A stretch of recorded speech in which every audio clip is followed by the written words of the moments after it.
बात क्यों रहे हो? आराम से बोलो, आराम से बनाओ ना, जल्दी आ क्यों रहे हो? Ok, cảm ơn nhá. Nước cháu ở nước nào? Cho nước, cho phi. अरे सही बोल। Nước.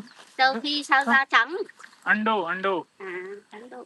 Cô biết Ando không? Biết. Đi Ando bao giờ chưa? Không có tiền đi. Không có tiền à? Ở Việt Nam nghèo lắm, không có tiền đâu. Tìm ở đây làm cây nhiều tiền, kiếm nhiều tiền hơn.